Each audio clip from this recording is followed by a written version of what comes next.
जय श्री कृष्णा दोस्तों, राधे राधे। आज सावन मास की शुक्ल पक्ष की पवित्र एकादशी है। आज हम इस वीडियो में एकादशी पर सुनी जाने वाली कथा को सुनेंगे। तो बोलिए भगवान श्री हरि की जय हो।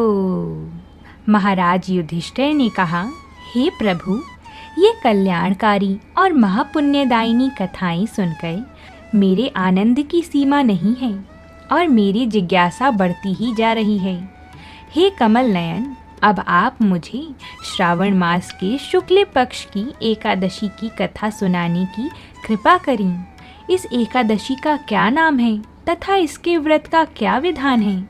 इसमें किस देवता का पूजन किया जाता है और इसका व्रत करने से किस फल की प्राप्ति होती है? भगवान श्री कृष्ण ने कहा, हे धर्मराज युधिष्ठिर, श्रावण मास के शुक्ल पक्ष की एकादशी की कथा के श्रवण मात्र से ही अनंत यज्ञ का फल प्राप्त होता है। द्वापर युग के आरंभ में ही महिष्मती नाम की एक नगरी थी। उस नगरी में महाजित नाम का एक राजा राज्य करता था। वह पुत्रहीन था, इसलिए वह सदा दुखी रहता था। उसे वह राज्य, सुख और वैभव सभी कुछ बड़ा ही कष्टदायक प्रतीत होता था, क्योंकि पुत्र के बिना मनुष्य को इस लोक में और परलोक दोनों में ही सुख नहीं मिलता है। राजा ने पुत्र प्राप्ति के बहुत उपाय किए, किंतु उसका हर उपाय निष्फल रहा। जैसे जैसे राजा महाजित वृद्धावस्था की ओर बढ़ता जा रहा था, वैसे वैसे ही उसकी चिंता भी बढ़ती जा रही थी। एक दिन राजा ने अपनी सभा को संबोधित करके कहा, हे प्रजाजनों, ना तो मैंने अपने जीवन में कोई पाप किया है और ना ही अन्यायपूर्वक प्रजा से धन एकत्रित किया है, ना ही कभी प्रजा को कष्ट दिया है और ना कभी देवता और ब्राह्मणों का निरादर ही किया है।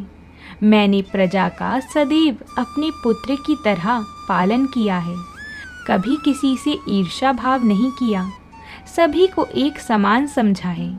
मेरे राज्य में कानून भी ऐसे नहीं हैं जो प्रजा में अनावश्यक डर उत्पन्न करे। इस प्रकार धर्मयुक्त राज्य करने पर भी मैं इस समय अत्यंत कष्ट पा रहा हूँ। इसका क्या कारण है? मेरी समझ में कुछ नहीं आ रहा है। आप इस पर विचार करें कि इसका क्या कारण है और क्या इस जीवन में मैं इस कष्ट से मुक्त हो पाऊंगा? राजा के इस कष्ट के निवारण के लिए मंत्री आदि वन को गई, ताकि वहां जाकर किसी ऋषि मुनि को राजा का दुख बताकर कोई समाधान पा सकें। वन में जाकर उन्होंने श्रेष्ठ ऋषि मुनियों के दर्शन किए। उस वन में वयोवृद्ध और धर्म के ज्ञाता महर्षि लोमश भी रहते थे। वह सभी जन महर्षि लोमश के पास गए। उन सब ने महर्षि लोमश जी को दंडवत प्रणाम किया और उनके सम्मुख बैठ गई। महर्षि के दर्शन से सभी को बड़ी प्रसन्नता हुई और सब ने महर्षि लोमश जी से प्रार्थना की, हे देव, हमारे अहोभाग्य हैं कि हमें आपके दर्शन का सौभाग्य प्राप्त हुआ।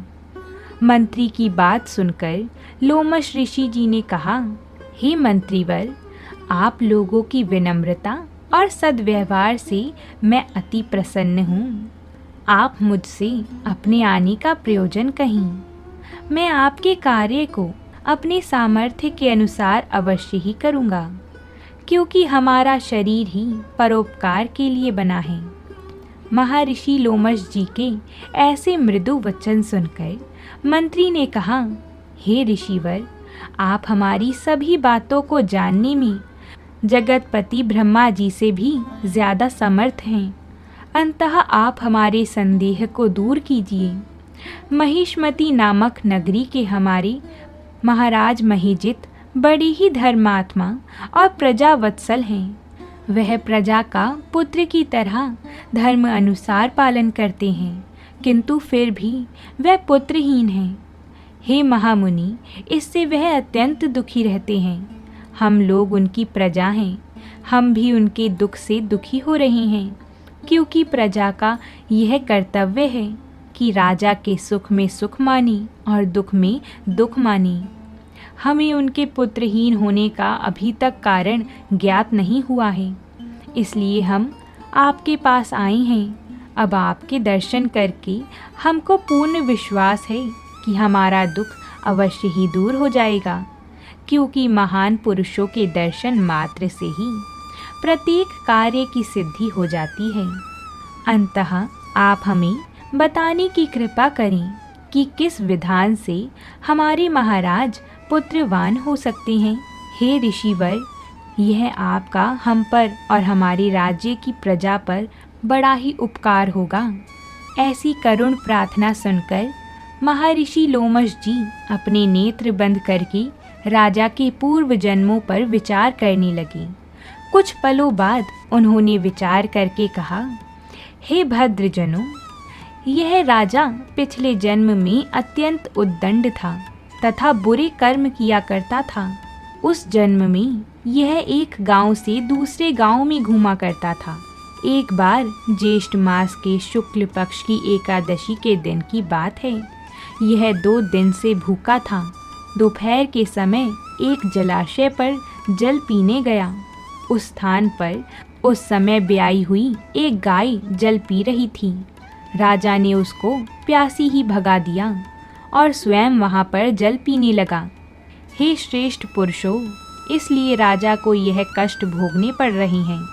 एकादशी के दिन भूखा रहने का फल यह हुआ कि इस जन्म में यह राजा है और प्यासी गाय को जलाशय से भगाने के कारण पुत्रहीन है। यह जानकर सभी सभासद प्रार्थना करने लगे, हे महर्षि, शास्त्रों में ऐसा लिखा है कि पुण्य से पाप नष्ट हो जाते हैं। अतः कृपया करके आप हमें कोई ऐसा उपाय बताइए जिससे हमारे राजा के पूर्व जन्म के पाप नष्ट हो जाएं और उन्हें पुत्र रत्न की प्राप्ति हो। सभी जनों की प्रार्थना सुनकर लोमश मुनि जी ने कहा, हे श्रेष्ठ पुरुषों, यदि तुम सब सावन मास के शुक्ल पक्ष की पुत्रदा एकादशी का व्रत और रात्रि में जागरण करो और उस व्रत का फल राजा के निमित्त कर दो, तो तुम्हारे राजा के यहाँ पुत्र उत्पन्न होगा। राजा के सभी कष्टों का नाश हो जाएगा। इस उपाय को जानकर मंत्री सहित सभी ने महर्षि को कोटि कोटि धन्यवाद दिया तथा उनका आशीर्वाद लेकर अपने राज्य में लौट आई। उसके बाद उन्होंने लोमश ऋषि जी की आज्ञा अनुसार पुत्रदा एकादशी का विधान पूर्वक उपवास किया और रात्रि में जागरण भी किया और द्वादशी को उसका फल राजा को दे दिया। इस पुण्य के प्रभाव से रानी ने गर्भ धारण किया और 9 माह पश्चात एक अत्यंत तेजस्वी पुत्र को जन्म दिया। हे पांडु पुत्र, इसलिए इस एकादशी का नाम पुत्रदा पड़ा। पुत्र की इच्छा रखने वाले मनुष्य को विधान पूर्वक श्रावण माह के शुक्ल पक्ष की एकादशी का व्रत करना चाहिए। इस व्रत के प्रभाव से इस लोक में सुख और परलोक में स्वर्ग की प्राप्ति होती है।